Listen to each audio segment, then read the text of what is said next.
Hello and welcome. Today I'm with a very special guest who's been a veteran of many cycles. In today's time of volatility, a voice like his is most demanded. I'm bringing you Madhu Kela. He's joining in right now with his expert take on what's been happening in the markets. Madhu, you've been missing for a while now, and you've been sitting and watching. What have you picked up in terms of the pulse of the market? So I was not missing. No, you were there, but you're missing from media. Yeah, absolutely. So I was just joking with a friend. There was nothing really much to talk, and it's become fashionable these days to talk negative. So I just want to be another person talking the same thing. So anyway, we have something positive to talk now. So I think if you look at the whole structure of the market, what has happened is specifically in the last 2 years, there were people who were leveraged, whether a leveraged promoter or leveraged companies, or wherever there was some doubt in corporate governance. In essentially combination of these three. Yeah. In the earlier days, Devina, we used to lose 10, 20, 30, 40%. These days, if you're in a wrong stock or in a wrong company, you lose 80%, like 90%, yeah, 80, 90%, yeah. 95%. So it just collapse. Because you have to understand that, if you are a promoter, even if you're a good guy, you're a credible guy, and if you had some shares, there is no refinancing which is available. The NBFC do not have money, they don't want to lend against shares, banks have become more tight. So if, let's say, a company had a 5,000 crore market cap, for whatever reason, a promoter had borrowed, let's say, 250 crores. That 250 crore rupees sustaining on a 5,000 crore market cap also become difficult. And where I have seen companies just collapse, basically. And all of them, let me tell you, with my experience of 30 years, not like all of them were frauds or cheats. But and right now, and even if you have to fall back on, refinancing your loan or restructuring your debt, I mean, everyone's just hands off. Yeah, companies debt still you can do something. Banks are obliged to do it, but that is also moving very slow. But a personal debt of any nature, you are doomed. So, do you feel that there is, there's much more gloom than what the situation actually is, according to you? No, let me say the situation has been bad. There is absolutely no doubt about it. But, where we are coming from, where there are so many established companies, established groups for years who have been around, they have also fallen apart. So people are obviously very scared. And that extrapolation is happening because I have seen X, Y, Z fall. So even ABC can fall. Now there is no remote chance of ABC falling immediately, but people are so scared because what they've seen in the last 2 years. So obviously there is, in terms of scare, there is a lot more scare which is there in the market than actual near-term reality is. So the negative feedback loop is... Negative feedback loop is, and these days, I don't know how such enormous volumes are happening. A lot of my friends tell me that these are all computer generated and these are AI generated and blah, blah, blah. But you see so many crores of shares are getting traded. And so these, these days is very fashionable. You just anything negative which comes around gets around in the WhatsApp. And whether now I am no one to comment whether it is being intentionally done or there is some cartel behind it. I don't know any of this. And it impacts the stock instantly. It is talking immediately because everyone. We are living in a digital world. Everyone wants to just act at the same time, whether it is buying or selling. So I just feel that obviously there's a lot of fear psychosis which is there in the markets today. Do you feel then, in this environment which is so fearful, and I was having a conversation with Guy Spear earlier on, and he said fear is a friend. So when the rest of the market is hands off, that's the time that you step in, and that's the time that you can genuinely find those value buys. Is that something that you feel? That's possibly I'm here. So I agree, this time around, markets are giving you that opportunity. Because let us say, if there were 100 people who were serving a business, obviously 50 of them in my language have gone into coma or an ICU. And so the balance 50 are actually serving the opportunity. Yes. Hence the competition has got reduced, which is why you are seeing such polarized nature of the market. Which is the case of NBFCs. Yeah, which is everywhere. Yeah. You know, you can see that in pharma companies, Yeah. you can see that in FMCG companies, you can see True. that in NBFCs, you can see that in Banks. You know, there are 40 banks listed, but only 5 are doing well because all the deposits, all the borrow, and they are in a seller's market. Today, if you say that I can lend you 5,000 crores, and I'm the only guy who is willing to lend, then I can demand at 25 basis, 50 basis more cost. So that is why you are seeing this polarization in the market. However, let me tell you that I broadly categorize this into 3 parts. One, this holier than thou companies, which are basically any multiple, anything is justified. You're just ready to pay any Absolutely. amount. Right? The other spectrum of the market is untouchable, which is basically the people who've gone into absolute distress, very, very unorganized balance sheet, and very severe level of problems. Then there are these mid companies where there is a perception issue which we are talking about. The reality is not as bad as it is looking like. So that is where they've been painted with the same brush. Yeah, that is where the real opportunity in my view is. You know, a lot of these companies will emerge from these perception gaps, which is what we have seen in the past. Some of them will change hands. You know. So like just give you an example, just as an example, and please put all disclaimers of all kinds. We are not recommending anything. Like, you know, for instance, let's say so many companies which have changed hands, where the management has changed, and you've seen the kind of value creation which is happening. So I personally feel over the next few years, a lot of companies will change hands. And we will see a different level of value creation.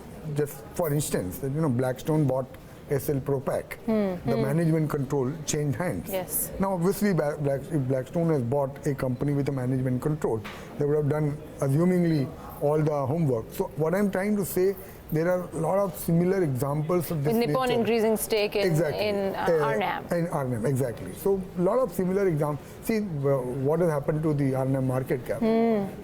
There was no problem. I'm a very proud employee of Arnam. I think the company was fantastically run, but just the management change is what the market wanted, and it had happened. Yeah, and that probably changes the perception of risk. Yeah, exactly. That's the point. Why, in reality, there was no problem in Arnam the way it was being run even before. We have all grown that company, so we were part of it. So in reality, but perception-wise, market believed that there is a problem. It was painted with the same brush. Do you see, you know, since you said that it has become very fashionable to talk about all the negatives in the market, so let's talk positives then. What's the silver lining according to you? So silver linings are many, you know. We are government is hearing unprecedented changes, which is creating opportunity. Second, government is hearing. They are being proactive, and I think they are methodically, basically approaching issues. So if you see, you know, what happened to this whole taxation in a country like India, now you put up a new manufacturing unit, and you can get 17% tax versus 35% just 1 year back. I think it's a huge cut, and it is not 1 year. It is perpetual. At least this is what. Yes. So we are seeing now GST impact will come. The positive side of the GST impact has started to be felt in the market. So many GST rates have got rationalized. So across the board now, government is listening. And one of my biggest conviction is that you will see large scale divestment from the government, because to do anything, the government will require money. And what was happening over the last 10 years, that, you know, I think it was a really bad way of divesting, that you divested 30% of Steel Authority of India by doing ETFs, which is basically you are beating the valuation in the price yourself because you are a big seller in the market, right? I think the mode is changing. What we heard for BPCL, that privatization will happen. So India is a unique case where the balance sheet is still very, very strong. The problem is in P&L, Yes. which is like your regular account. The moment you're willing to open the purse in the balance sheet size, I think the government can realize even 2-3 lakh crore rupees every year for the next few years by doing strategic disinvestment. And these are strong companies. These are strong companies, and you will have buyers for these companies, locally as well as globally. I'm very sure you will have buyers for these companies. So do you think the disruption via all of these steps that the government has taken in the past is a foundation to a much stronger growth? Eventually, yes. But in How the long short could it term, take? see, that is very difficult to pinpoint. But in the short term, obviously, even when you see, when you want to. But you're not investing for the short term. You're investing for the long Let's say you want to become healthy. So there is some side effect of becoming healthy. You have to work hard. It is not hanky-dory. So there was a system which is going on for 50-60 years, and there is a fundamental change which is getting done in the system. So there is a side effect of that, and we have to all bear the pain of that. Now, will things go back to normal in 6 months or 12 months?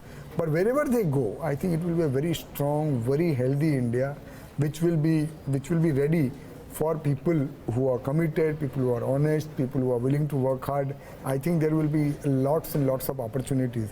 Specifically, if you see, the problem is only in, I call it like old economy, the stock market side. On the startup world, there is still like Diwali going on for the last so many years. And you have so many unicorns coming up. So many unicorns, and so much wealth is getting created. Yeah. So wealth, I think, is getting much, much more distributed than what it has been in the past 50, 60 years. And that looks like the design of the current government. So what is keeping FIIs out?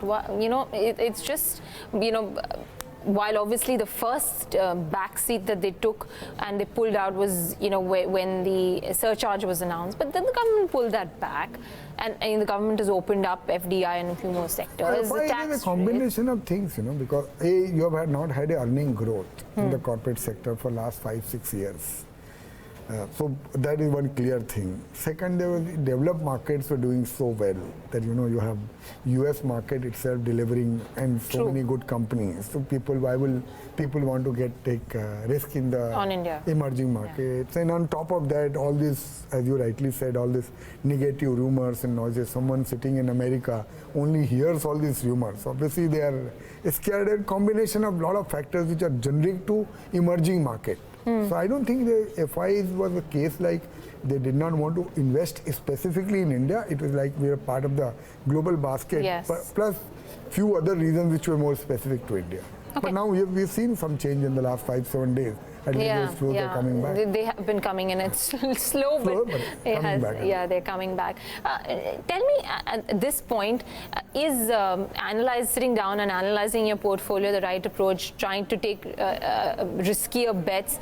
But obviously, from a business standpoint, with the corporate tax cuts that have been announced, the business environment can start taking a little more risk to accelerate growth. Yeah. But from a stock market standpoint, when does that risk appetite truly come back? So, Devina, there are a few points here. One, I don't think you need to be extraordinarily adventurous to make money in the markets today. Because as I told you, in the mid-bracket, there are so many good companies which are available, which are small, mid-cap, even some large-cap companies are available, which are available at reasonable valuation because of the perception issues which are there. Just again an example, I'm not recommending anything. Look at something like State Bank of India. Now, it's only a perception issue that how can State Bank trade at 0.6, 0.7 time book value given whatever is happening. Yeah. But the perception is that there is a lot more write-offs, which is there in the pipeline. And lot has happened, but a lot more is there. Now, what can you do to that? So I am just saying that is one issue which is there. So you don't need to take any real extraordinary risk, or you don't need to be extra brave to find good returns in the market. So that's point number one. Point number two is that when you identify a company, because of this regulation change which happened, which came from the regulator, that mutual fund fundamentally this much percentage you can invest in a small cap, large cap, mid cap companies. Bifurcation. And that bifurcation has happened. So many of the small cap companies, specifically which are like below 7,000-8,000 crore rupees of market cap, has completely more or less being left out from the investing universe. Yes. This is a very, very important point. And because large participants are missing out on that. And the market itself is got beaten down, and then whatever market which was there for these companies has also been taken away. I am very sure at some point of time the regulator will review the list itself, the fundamental, because if the market as a whole has collapsed, that 8,000 crore should not be a static number. So a lot of good companies are left out basically. But the retail participant, obviously, it's the more popular stocks that come into the eye of the retail participant as well. Retail participant has anyway got smashed because of what I explained to you. Yeah. We were looking at the top 1,000 companies. There are 50% of the companies have lost more than 50% of the market cap. Like 550 companies have lost more than 50% market cap. And there's obviously the retail ownership in all these companies was very, very high. So obviously retail public will only come when there is a confidence that your earnings will start to look up. There will be some level of buoyancy which will be felt in the market. And now the retail public anyway, whoever is a committed investor is coming through mutual fund. Right. The fact that you are still getting more than 10,000. Yeah, SIPs are going on a regular basis. SIP money, I think people are investing regularly through mutual fund. In turn, those mutual funds are not investing in these companies. Yeah. So that is a gap. Do you feel that, from a retail investor standpoint, the portfolio, which is, say, for example, divided between large caps and mid caps, by the pure function of the fact that these large caps have overshot the mid caps and the mid caps have underperformed, the inherent weightage of those large caps in the portfolio has gone up, but they're still ready to buy more large caps than mid caps and take risk on See, I ran money for such a long period of time. So this is like a hiding time. Whatever works is what most fund manager will like to do. You don't want to be adventurous, and people who have been adventurous in the last 2 years have burned their fingers badly. And plus, all large companies have benefited disproportionately because of this tax rate cut.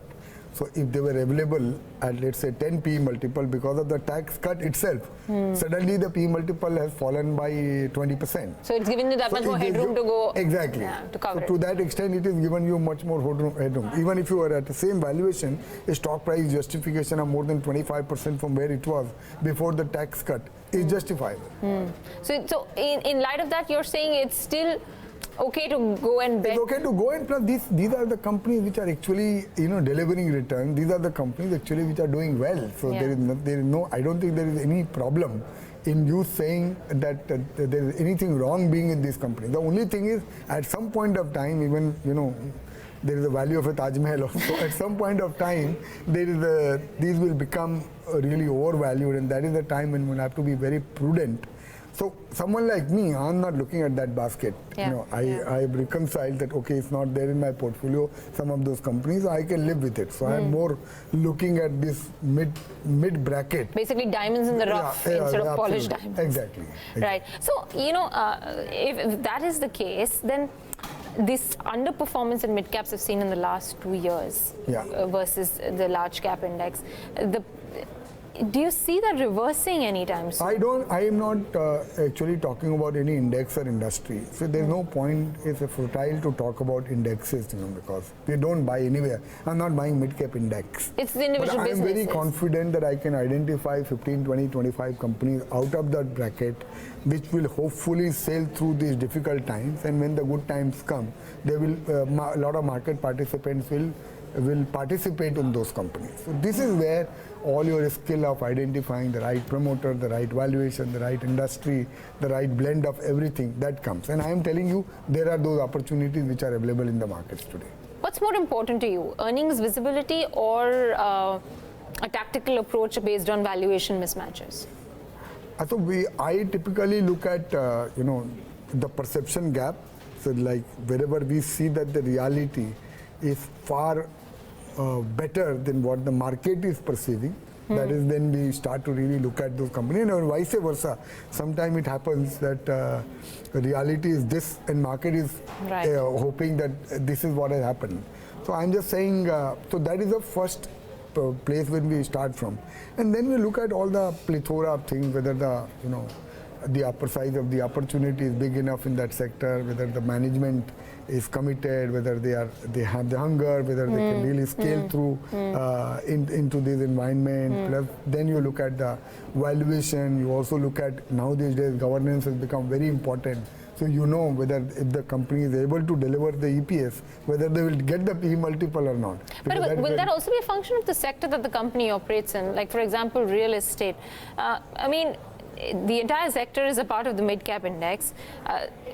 Few bigger players have the edge right now versus some of the smaller players. So given to them, metals as a space is witnessing a cyclical slowdown. So no matter which company you pick out from that space, it is in a cyclical slowdown. So there is a headwind, but I'm saying, given, like you said, real estate sector, given what changes have happened, RERA plus it used to be 8% of the overall market cap.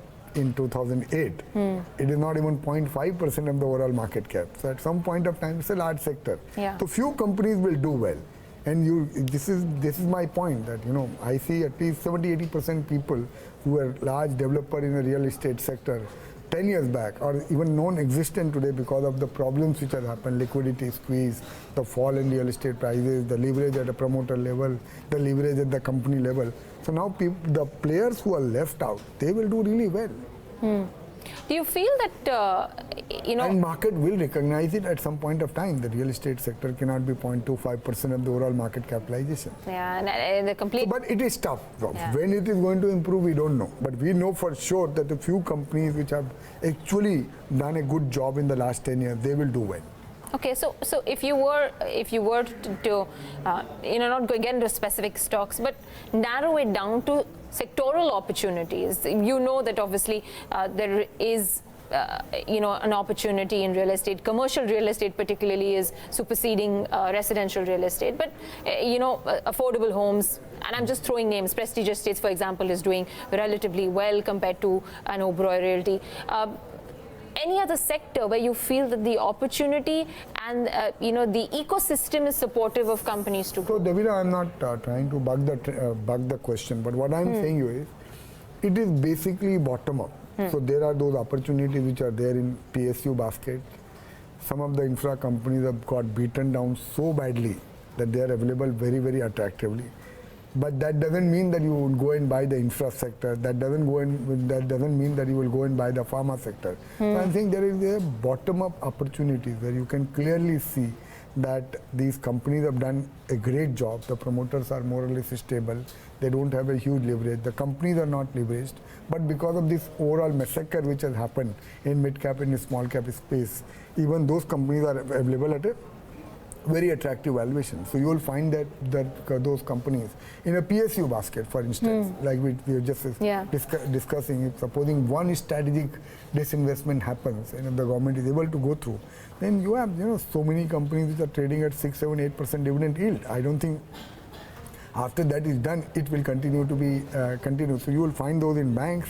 You will find those in NBFCs, which is, you will find them in real estate, you will find them in pharma, you will find them in PSU basket. So I think NBFCs become totally polarized though, just a handful of 6 or 7 NBFCs, gold financiers, for example, your Bajaj Finances of the world. This is where much of the market cap erosion that the rest of the NBFCs in has been added. Exactly. So, but you will see that over the next 1 year, it will become clear that some of them which are being perceived today that they will not survive. Some of them will survive, and eventually they will create value.